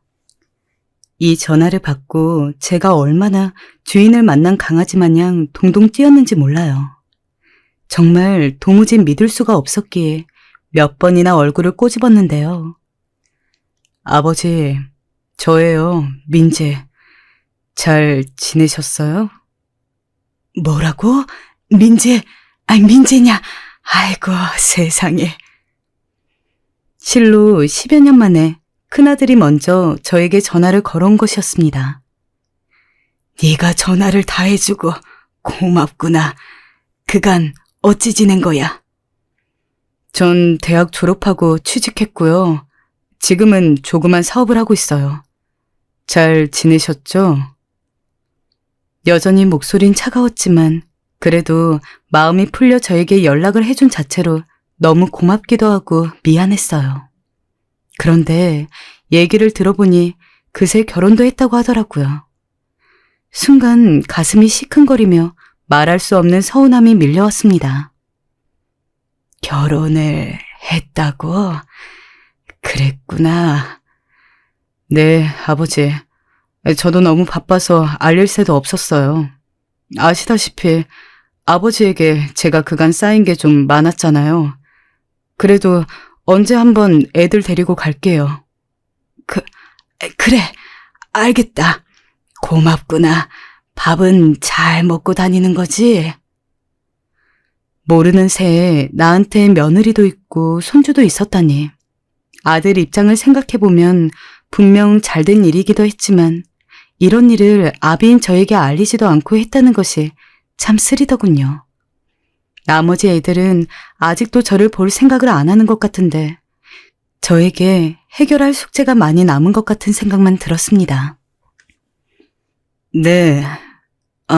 근데 아버지, 제가 다름 아니고 전화드린 건 사업 문제 때문이에요. 저도 자식이 있고 좀 잘 되어야 하는데 시원치가 않아서요. 아무래도 저도 회사원으로만 있다가 처음 사업을 하다 보니 도움이 많이 필요하네요. 저 좀 도와주실 수 있죠? 듣자 하니 최근에 손댄 사업이 있는데 잘 안 풀리고 자금이 부족하다는 것이었습니다. 금액을 들어보니 제가 너끈히 대줄 수 있는 정도였어요.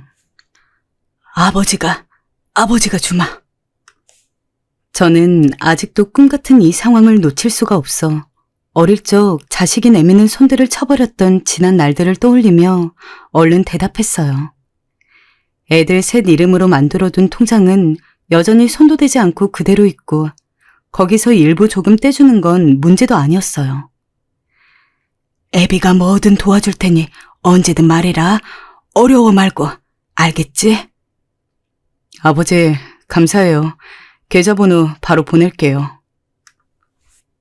그렇게 보내주고 큰아들은 이후로도 추가로 돈이 필요하다며 이따금 한 번씩 전화를 걸어왔어요. 짧게라도 근황을 듣고 용돈인 셈으로 얼마씩 쥐어주면서 내 그간의 죄책감을 조금씩이라도 덜 수 있다면 다행이라고 생각했습니다. 아니, 그렇게라도 아비를 찾아준 게 고마웠습니다. 그런데 인생이란 서서히 망가지기도 하지만 아예 완전히 하루아침에 다 산산조각 나서 부서지기도 하더군요. 어쩌면 제가 외면했던 것일까요? 그날도 여지없이 아들에게 전화가 걸려왔어요. 몇 달째 연락을 하면서 며느리와 손주 이야기를 가끔 듣다 보니 저도 조금은 욕심이 나서 더 얘기를 듣고 싶고 얼굴도 한번 봤으면 좋겠더군요. 그래서 찾아가고 싶다는 제 이야기를 하기도 전에 아들이 먼저 말을 꺼냈습니다. 아버지, 저 이제 좀 사업이 궤도에 올랐어요. 아버지 덕분이에요. 그래서 말인데 좀 어려운 부탁해도 되나요? 무슨 부탁 말이냐? 그게 이번에는 좀 큰 한 장이 필요할 것 같아요. 다들 투자하겠다고 나서는데 저만 미천이 없어서 곤란한 상황이에요. 이번에야말로 잘 되면 대박이 날 것 같아서요. 그래 도와줘야지. 돈이 얼마쯤 필요하다고? 액수를 듣자마자 발등에 망치라도 떨어진 양 깜짝 놀랐습니다. 거의 제 노후를 다 포기하는 수준의 돈이었기 때문이에요. 하지만 아들의 목소리는 그 어느 때보다 간절하더군요. 이번만 잘 되면 진짜 잘 풀릴 것 같아요. 이게 마지막이에요, 아버지. 제 애들도 있는데 좀 도와주세요. 아버지가 저 도와주시면 손주도 보게 해드리고 며느리도 인사시킬게요. 아들은 마치 큰 상심 쓰듯 저리 말했습니다. 그 말에 가슴이 아프긴 했지만 아들도 이젠 가장이 돼서 저렇게 자기 가족들을 책임지겠다고 말을 하니 걱정이 되었어요. 저도 자식 셋을 키웠지만 자식들만 생각하면 뭐든 다 할 수 있다고 생각하고 살았기에 큰아들의 심정이 더 이해가 갔습니다. 솔직히 너무 큰 금액이라 여러모로 마음이 복잡해서 쉽게 답은 안 나왔으나 어렵게 입을 뗐어요. 그래, 그럼 아버지가 어떻게든 해보마. 네, 알겠어요. 부탁 좀 드릴게요. 아들은 제 말에 그제야 부드러운 목소리로 고맙다 하곤 전화를 끊었습니다. 끊긴 전화 음성을 들으면서도 마음 한구석은 참 씁쓸했어요. 돈 때문에 자식에게 이용을 당하고 있었으니까요.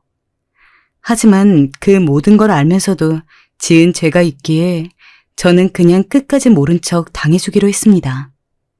다음 날 얼른 거래하던 은행으로 움직였고 아들에게 거금을 이체하기 직전까지 다소 크게 심호흡을 해야 했지만 다시 마음을 가다듬고 눈을 딱 감고 처리를 부탁했습니다. 그리고 아들에게 전화를 걸어 마지막으로 부탁을 했습니다. 저로선 가장 바라던 소망 같은 거였죠. 근데 나도 네 애들이 보고 싶구나. 한번 만나면 안 되겠니? 그래요, 아버지. 그럼 뵙기로 해요. 강남터미널로 오세요. 정말 꿈만 같았습니다. 아들의 얼굴을 보는 것도 좋은데 손주들까지 드디어 보게 된다니 실감이 안 나더군요. 근처에서 옷을 사입고 손주들 줄 장난감들도 제법 큰 걸로 빵빵하게 샀고 며느리 줄 용돈도 새로이 뽑아서 봉투에 담았습니다. 그렇게 약속한 시간이 다 되어가고 저는 주변을 오가는 가족 단위의 움직임을 보면서 무척 설레었어요. 큰아들이 처음 태어났을 때 안아보던 순간부터 해서 별의별 생각이 다 들더군요. 이제와 드디어 우리가 화해할 수 있다는 생각에 가슴이 미어지고 뭉클해져 왔습니다. 그렇게 한창 생각에 빠져 있다가 잠깐 딴 생각도 했다가 밖이 어둡다는 걸 느끼고 있던 차에 점점 입에서 쓴맛이 나더군요. 시간이 꽤 지나 있었고 아들이 만나자고 약속했던 장소에는 비슷한 사람들이 벌써 수백 명째 지나다니고 있었지만 아들이 보이지는 않았습니다. 왜 이렇게 늦나 싶어 그제야 주섬주섬 전화를 걸었는데 귀에 들려오는 소리에 저는 그만 핸드폰을 바닥에 떨어뜨리고 말았습니다. 온몸에 피가 빠져나가는 기분이 들었어요. 지금 거신 번호는 없는 번호이니 정말 머리카락이 쭈뼛 서는 것 같았습니다. 이 번호는 분명히 아들 이름으로 제가 저장을 했었고 아무리 들여다봐도 근래 몇 개월간 연락했던 번호 그대로였는데 말입니다. 옆에 지나가는 젊은 사람들을 붙잡고 묻고 내 사정을 말하면서 한참 뭔가 잘못된 거 아니냐고 물었는데 몇 번 상대해주던 사람들의 말은 하나같이 똑같더군요. 저기 할아버지, 안 됐지만 아드님이 번호를 바꿨나 보네요. 아휴, 딱하셔라. 저는 아들과 만나기로 했던 그 장소에 발이 묶여 그렇게 밤새도록 자리를 뜨지 못하고 멍하니 있었습니다. 다음 날 점심쯤 되어서야 이런 정신에도 육체는 살아있어서 배에서 꼬르륵 소리가 나는 것을 듣고서야 실감하게 되었어요. 아들이 나를 속였다는 걸, 나를 버렸다는 사실을 말이에요. 저는 생판 모르는 사람들을 붙들고 물을 때부터 저는 알고 있었어요. 하지만 누구 하나 아니라고 말해주길 바랐습니다. 아들을 더 기다려보라고, 뭔가 잘못된 걸 거라고요. 그러나 현실은 너무나 차가웠고 저에게 있는 그대로의 사실을 확인시켜줄 뿐이었어요. 참 우스운 것이 그 와중에도 아들 탓을 하고 싶진 않더군요. 여기서 아들을 원망했다간 정말 마지막에 연결고리까지 끊어질까봐 두려운 마음도 있었기 때문일 겁니다. 완전히 거짓골이 되었는데도 왜 그렇게 저는 자식을 놓지 못했던 걸까요? 정작 정말로 아껴줘야 할 때에는 그렇게 모질게 굴었으면서 말입니다. 진짜 모질게 굴어야 할 때는 놓지 못하는 한심한 꼴이 되었습니다. 이제 원망할 것은 나 자신밖에 남아있지 않았기에 저는 완전히 총부리를 저에게 겨누며 폐인처럼 살았고 그나마 갖고 있던 돈까지 다 써버리고 서울역을 오가는 노숙자가 되어버렸습니다. 자식한테도 버림받은 내 존재를 보며 저는 스스로 그 어떤 불씨를 붙이고 싶지도 않았고 노력도 하고 싶지 않았습니다. 다만 목숨은 붙어있다 보니 유지는 해야겠기에 1년간 무료 밥차를 따라다니며 얻어먹고 가끔 얼굴이 익은 노숙자들과 소주나 마시면서 근근히 생을 이어왔어요. 그렇게 무건 생활을 해오던 중 매번 보이던 밥차가 지역을 옮겨갔는지 보이지 않더군요. 노숙자들 사이에서는 난리가 났고 다들 먹거리를 찾아 음식물 쓰레기라도 뒤지러 다닐 수밖에 없었어요. 저 역시 당장 먹을 것이 끊겨버리니 이성을 잃게 되었고 그야말로 본능에만 의지해서 음식을 찾아다니고 있었습니다. 어르신, 밥 먹고 가세요. 여기로 오세요. 그러던 중 국밥집 사장님이 제게 손짓을 하더군요. 분명 호객행위였지만 저는 들어갔어요. 돈은 물론 없었지만 정말 너무 배가 고프다 못해 골아서 쓰러질 것 같았기에 얼른 시켜서 먹고 계산할 때쯤에 있는 힘을 다해서 도망가자는 생각으로 엉거주춤 문을 열고 들어갔어요. 며칠을 굶으니 제대로 판단을 하기도 힘들었고 잡혀도 실컷 두들겨 맞거나 경찰서에 끌려가도 좋으니 따끈한 국밥을 양껏 우겨 넣어 먹고 싶더군요. 근데 이때 저의 이 무모한 선택이 일생 거대한 로또 당첨 결과를 낳을 줄 누가 알았겠습니까? 소고기 국밥 한 그릇을 시켜서 우걱우걱 먹는 저에게 식당 주인이 자꾸 말을 걸더군요. 요즘 오던 무료 밥차도 없어지고 힘드시겠네요. 물 좀 갖다 드릴게요. 천천히 드세요. 식당 주인은 계속 먹느라 대답도 못하는 저를 기다려주기도 하고 천천히 먹으라며 물도 챙겨주었습니다. 뭔 말이 그렇게 많소? 다소 무례한 제 말에도 식당 주인은 허허 웃으며 말을 하더군요. 제가 잘못 들은 건가 싶어 그만 사례가 들릴 지경이었어요. 그러게요. 시장하신 분께 제가 너무 예의가 없었어요. 언제든 배고프면 저희 집에 오시겠어요? 사양하지 말고 오셔서 식사하고 가세요. 네? 그냥 식사하고 가셔도 돼요. 대신 저기 다른 분들도 너무 몰려오시면 곤란하니까 아저씨 혼자만 오시기에요? 정말 그래도 되겠습니까? 나 같은 사람에게 왜 공짜로 밥을... 정말로 이 힘겹고 날서 있는 마치 전쟁통과 같은 노숙자들 세계에서 이런 배려를 받는다는 것은 있을 수 없는 일이었어요. 심지어 그 뒤에 이어진 말은 나한테 뭔가 사기라도 치는 건가 싶어 믿기지 않는 말이었는데요. 그리고 이거 용돈으로 쓰세요. 자주는 못 드리지만 가끔은 드릴 수 있으니까요. 실로 오랜만에 만져보는 파란 지폐 5장을 봉투에 담아주는데 대체 나한테 왜 이러는 건가 싶더군요. 불행인지 다행인 건지 너무도 혼란스러웠지만 저는 그런 상황을 마다할 때가 아니었기 때문에 그대로 낚아채어 주머니에 넣어버리고 도망치듯 달려나갔습니다. 이후로 근처 봉사로 오던 사람들도 점점 줄어버리고 완전히 밥을 먹을 수 있는 씨가 말라버려서 그런지 저는 염치도 없이 몰래 이 식당을 더 드나들게 되었어요. 다른 노숙자들 몰래 혼자 와서 끼니를 해결했고 식당 주인은 그럴 때마다 웃으며 저를 반겼어요. 또 오셨네요. 얼른 드세요. 오늘 고기 더 많이 넣어드릴게요. 고맙습니다. 고맙습니다. 나중엔 한 번이라도 묻고 싶긴 했어요.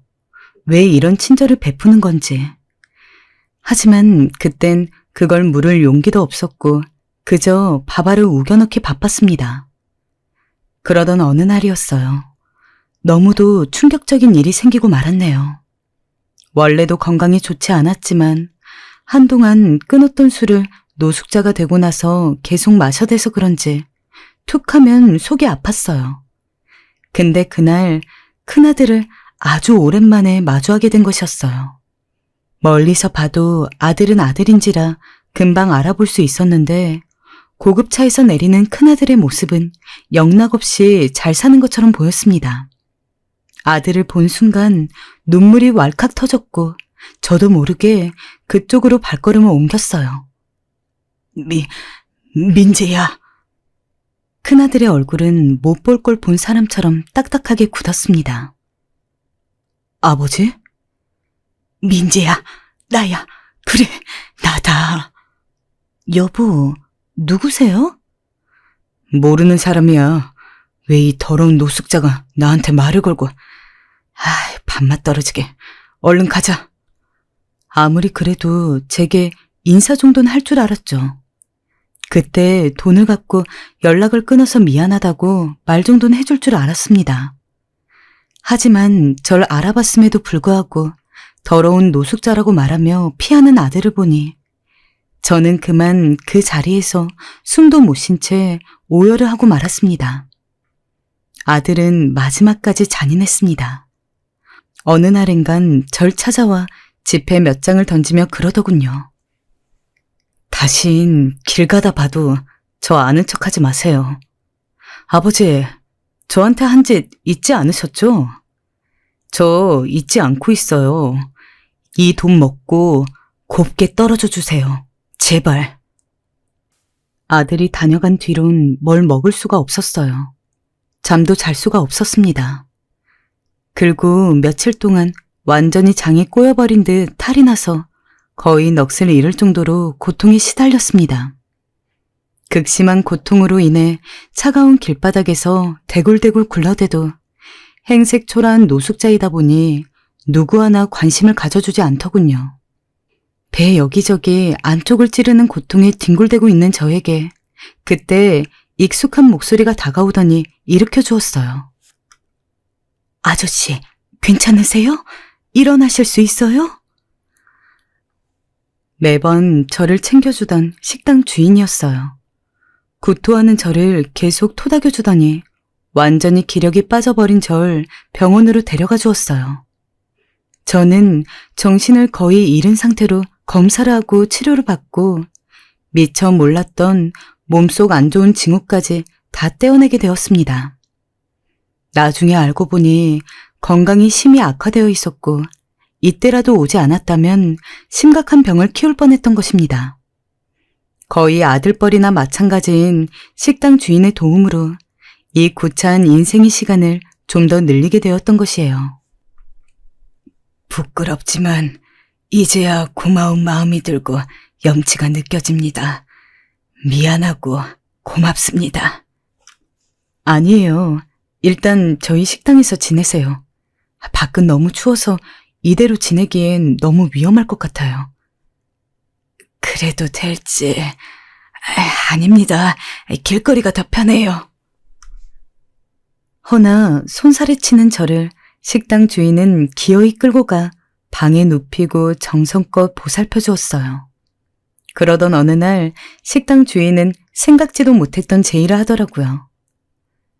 아저씨, 저랑 같이 교회에 가보실래요?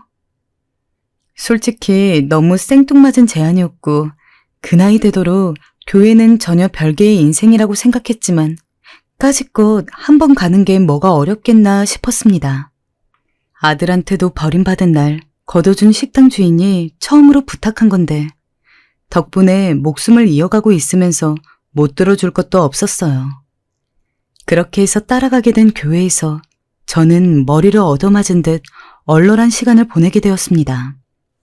그간 저의 삶들을 돌아보게 됐고 마냥 원망만 해오며 살아왔던 내 인생에 나도 책임이 있음을 깨닫게 되더군요. 솔직히 들려오는 찬송가 소리나 설교에 딱히 뭔가를 느낀 건 아니었어요. 하지만 들어서는 순간부터 그저 눈물이 하염없이 흘러나왔습니다. 적어도 이제는 다르게 살고 싶다는 생각만 가득하더군요. 자식들과 단절된 뒤에 다시 연락이 되었을 때에도 그 미련과 욕심이 그대로 남아있었다는 걸 깨달았기 때문이에요. 이런 나 자신의 모습을 송두리째 버리고 계속 악착같이 쥐고 있던 손의 힘을 좀 빼고 싶어졌습니다. 그간 형태만 다른 욕심을 갖고 내 자식들을 휘두르며 살았고 한번 뒤통수를 맞고서도 끝내 내 욕심만 바라보며 쫓아갔지만 이제는 그와 반대의 길로 향하고 싶어졌습니다. 그러다 보니 가끔 말을 나눴던 몇몇 노숙자들이 생각났고 나보다 더 처연한 삶을 살며 이 길로 들어서게 된 그들이 생각나서 견딜 수가 없더군요. 교회에 날 데려가줘서 고마워요. 이제 새 삶을 살고 싶어요. 네, 어르신, 저도 도울게요.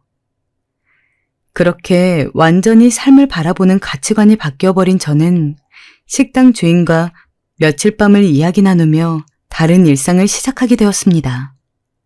소박한 시작이었지만 매주 월요일마다 노숙자들 식사 봉사를 담당하게 되었어요. 밥차를 떠나버린 거리가 얼마나 황망한지 알고 있었기에 저는 구석구석마다 다니며 그들을 불러 모아 다시 밥을 먹을 수 있게 했어요. 고맙게도 식당 주인이 저를 직원으로 써주어서 조촐하게나마 월급도 받을 수 있었죠. 그때서야 저는 식당 주인에게 물었습니다. 왜 힘없는 길거리 노인네를 도와주었는지요. 그건 사실 우연히 길을 지나가다 어르신 이야기를 알게 되었습니다.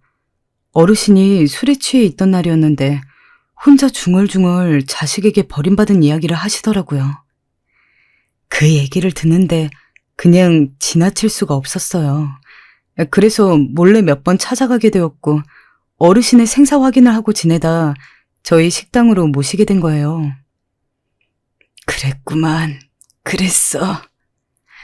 어르신, 지금이라도 새 삶을 사신다고 하니 저도 많이 돕겠습니다. 포기하지 마세요. 이젠 저도 있고 어르신의 도움을 기다리신 분들도 많으니까요. 식당 주인의 이야기를 들으며 저는 다시금 삶에 대한 감사를 느꼈고 정말로 새롭게 살고 싶다는 갈망이 커졌습니다. 만약 이 주인이 저를 돕지 않았다면 전 노숙자 신세를 벗어나지 못했을 거고 자식에게 버림받은 상처만 안으며 살고 있었을 테니까요. 저는 식당에서 월급을 받고 생활비 얼마를 빼두곤 조금씩 기부도 했습니다. 1년간 찬바닥에서 뒹굴며 살았던 노숙자의 삶이란 제 긴 인생 중 매우 짧았지만 무척 숨막히는 시간들이었기에 그들의 가파름을 알고 있었습니다. 그중엔 어린 자식이 있음에도 고아원에 맡겨두고 떠도는 이들도 있어 그들에게 물어 고아원에 찾아가 아이들 옷도 사주고 오기도 했죠. 아니, 왜 그리 다른 사람을 도와주고 다니는 거요? 본인 사는 것도 팍팍해 보이는데. 제가 좋아서 하는 일입니다. 제가 행복해서요. 어떤 이는 제 초라한 행색을 보고 저리 묻기도 했어요. 하지만 베푸는 사람은 저였지만 사실상 전 가장 행복한 사람이기도 했어요. 그들에게 온기를 나눠주며 제가 더 따뜻해졌고 더 행복해졌어요. 자식에 대한 응어리와 상처도 조금씩 그렇게 잊혀가는 듯했고 실로 믿을 수 없는 저의 노후의 인생이 제 앞에 펼쳐지고 있었죠. 그러던 어느 날이었습니다. 제 도움을 받았던 노숙자 한 분이 저를 따라 도와주기 시작하더군요. 자기도 노숙자 신세이긴 했지만 저처럼 하루를 조금이라도 의미 있게 살고 싶다고 하면서 말입니다. 일반 사람들은 엄청난 금액이 하늘에서 떨어진 걸 로또 맞았다고 하나 저는 이때껏 살아보니 마음의 평안함이나 밑에서 끌어오르는 행복감이 실제로 인간을 윤택하게 해주는 거라는 걸 깨달았습니다. 이거야말로 저에게 있어 소위 로또 맞은 거나 다름없다는 생각이 듭니다. 실제로 저에게 그 정도 돈이 들어왔다고 해도 이만한 기쁨을 제가 느낄 수 있었을지 모르겠습니다. 물론 기뻤겠지만 옆에 자식들이 있고 손주들이 있고 아들이 가지고 사라진 그 돈을 그대로 갖고 있었다고 해도 제가 요즘의 삶에서 느끼는 충족감을 그대로 맛봤을지는 확신할 수 없어요. 이렇게까지 흘러온 저의 인생이 아직도 실감나지는 않지만 태어나 처음으로 느껴보는 감정을 누리며 살고 있는 요즘입니다. 물론 제 아이들 생각이 가끔씩 눈앞을 가리고 여전히 꿈속에서 보기도 하는데요. 언젠간 볼 수도 있을 거라고 믿어보며 오늘도 저는 여전히 누군가를 위해 밥을 짓고 청소하며 살아가고 있습니다. 이런 저의 오늘이 의미가 있는 것일까요? 아들에게 버려졌던 날 지나가던 사람들에게 난 버려진 거냐고 애타게 물으면서 내심 답은 알았던 것처럼 어쩌면 저도 이미 답을 알면서 묻는 것일 수도 있겠네요. 부디 오늘 하루 행복하게 또 의미 있게 보내시길 바라며 말을 줄이겠습니다.